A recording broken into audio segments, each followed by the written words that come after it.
Joining us at the studio, old dear friend of mine, Sam Allen. He is an author twice over now, and 66 book is called The Motorcycle Party Guide to Route 66. It's the most complete book about riding Route 66 for anybody, so you don't have to be a biker to love it. But what it does is gives you a turn-by-turn set of directions from Chicago to LA, and it tells you what's going on in every single town along the way, including all the great biker bars and stuff like that. well, okay, so that's an interesting thing because Craig and I. California, and the most miles in any state's Oklahoma, the least is Kansas. But it's a wonderful ride. It's all about what Americana's about, and you haven't lived America till you've ridden from one end of the Route 66 to the other. And you have obviously personally done this and chronicled the journey. And as you said, you've got all the cities in each state, but then you also just for everybody. But when you talk about it, the idea of the Route 66 societies, people that make this pilgrimage, and sometimes they do the whole trip, sometimes they just do it in legs. Well, when did this start? When did people start basically embracing the experience of driving on Route 66? It's closed for 30 years. Right. So the whole ride is pointed. Some of the great towns, Tucumcari, New Mexico is a wonderful town. It's got more Route 66 hotel signs, I think, than any other town. But they're just some great places all the way across the country. And really, the best thing about it, I think, these days, is not seeing the grandeur of once was there, but it's going through all these little back roads across the country, and you can feel what it must have been like to ride across the country in, say, 1952, when Route 66 was just a ribbon road of one lane each way, eight feet wide. Yeah, I mean, Weatherford, just whole towns have gone into ghost towns, and you can make a lot of time once you get past there. But the riding from Illinois down to Weatherford is just spectacular. now on a motorcycle, are there any stretches where you're pilot that's going to be about riding motorcycles on Route 66? That's right, and we're not starting that campaign until May 18th, but I want to tell everybody in the world to be ready for it. You know, motorcycles have hit the mainstream. If you look at the Sons of Anarchy, everybody rooted for the Sons of Anarchy while they were killing cops and everybody else. Jesse James isn't robbing banks anymore. Jesse James is building big motorcycles. And it's just a great time to do a TV show about riding motorcycles along Route 66, because both bikes and Route 66 are all about freedom and the American adventure. And you've written this book now with all the information that one would need to plan this historic journey, a road trip, if you will. Trip planning, a brief history of the route itself, helmet laws in all the states, points of interest along the way, hotels, campgrounds, bars, restaurants, casinos, museums, as well as the Route 66 societies. What are the Route 66 societies? Every state has a Route 66 society, and what it really is, each state has a bunch of guys who just like Route 66, and they form these societies to promote Route 66 within their states. Now, that being said, you've traveled this route, I'm assuming, more than once. I rode my bike from Chicago to LA and back 8 times to write this book. 8 times. On a motorcycle. Some incredible photography. Of course, if you get the Kindle edition, it has all the beautiful color photography. If you're getting the hard copy, it's a soft cover. You can either get it in black and white or in color.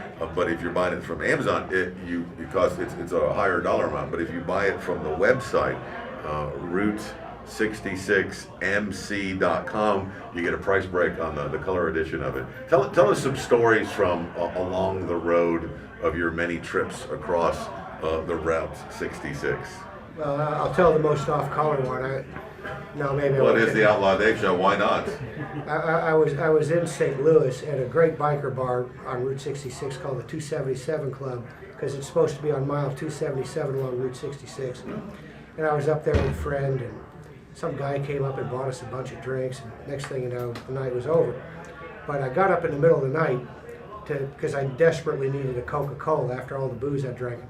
So I went down to the Coke machine, but unfortunately when I got there, I found that not only did I forget to bring money, I forgot to put on any clothes. So I was out there naked, and I forgot my room number going back, and I didn't have a key.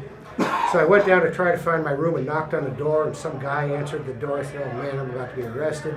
Fortunately, the second door I knocked on, the right person answered. And there's a moral to the story. Keep Coke in your room. Now, is this something that one can do by themselves, or is it more advisable to go with at least one riding buddy? You can do it by yourself, but here's the thing about Route 66. It doesn't exist anymore. And so you have to go find it. And the reason I went from Chicago to LA and back so many times is it took me that many times to find the whole route and map it myself. And I had read a bunch of other Route 66 guides, and they were all out of date. Literally couldn't find the road. They didn't have good directions. What you want to do is take a good book like mine that really will tell you how to get there with understandable directions. You can definitely do it by yourself, though. Craig, is that on our bucket list now? I think it is. I mean, Either on a bike. You said that Amarillo is the largest Route 66 town in Texas. And Texas is an interesting Route 66 deal because it goes across the Panhandle. So there are only 176 miles of Route 66 in Texas. Amarillo is the biggest town. And you can go to the Big Texas Steakhouse there, where if you can eat a 72-ounce steak, they give it to you for free. Have you done it? You can out of your mind. I don't even know how would you even get on a bike after that. I would think you'd be On the way to the hospital. on the way to the hospital. Yeah. What's kind of interesting is they have a book, and everybody who's done it gets registered in the book, and it's always little bitty guys. And the record used to be about 17 minutes by some skinny guy from Texas. But Joey Chestnut, the big hot dog eater, Yes. did it in like 8 minutes last Yeah. year. 72 ounces, and you got to eat the steak, a salad, a shrimp cocktail, and a baked potato. He ate it all in 8 minutes. I can't imagine doing that and then riding on a bike for another. Oh, he did. He went and took a pound of X-Lax. Laid down in the hotel. And the Cadillac Ranch is out there. It sure is. That's one Yeah. of the. You go to the Cadillac Ranch, which is, for folks who don't know about it, it's 8 Cadillacs buried in the ground at the exact angle of the Great Pyramid of Giza. Really? And what it is it's all the different fin styles that Cadillac ever put out. And it's in the middle of a wheat field. You can go out there, and when you see it from the road, you see it right from I-40, and you look at it and say, that is the most screwed up thing I ever saw in my life. But you can walk right out to it. It's a lot of fun. So if somebody has the means and the willpower to do this, when should they leave? When's the optimal month of the year, day, whatever? I think May and October are the 2 greatest months, no matter where you are. Because you avoid the super heat in the desert, and you avoid the super cold of the winter. You can do it any time in a car, but if you're going to be on a motorcycle, late May, early June, October, those are great times to go. All right, see, I was going to say it because I was like, anytime it's not, you're going to run into snow or just, awful heat. So it's. Right. Now, the first time you did it and you ended up in Santa Monica, did you park your bike and run to the water and shed your clothes and jump into the Pacific Ocean? I didn't, because I've been to Santa Monica on Route 66 before, and it's kind of interesting. If you get to Santa Monica, there's a little, right on the beach there's a marker saying that this is the end of Route 66. But it's not the real end of Route 66. It originally ended on the corner of Olympic and Lincoln Avenues, about 3 blocks away. But you go there today and it's just an intersection. There's no sign, there's no nothing. It's a much more gratifying deal to go see the marker on the beach in Santa Monica, right next to Santa Monica Pier. This is not. The anniversary was yesterday of this club.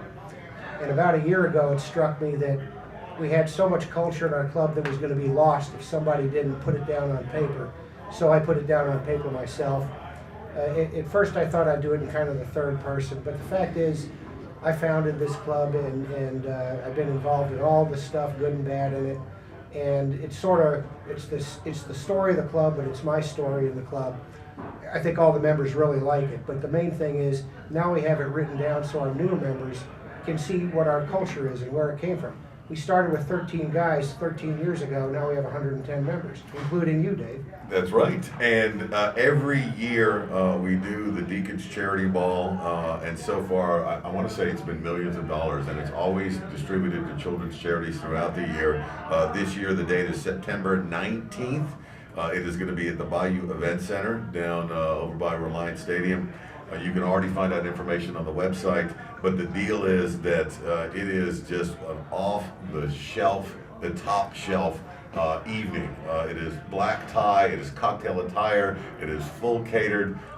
There's a live auction, there's silent auctions, and every year there's always a big headliner. Brett Michael certainly brings a lot of excitement to the charity fundraising this year.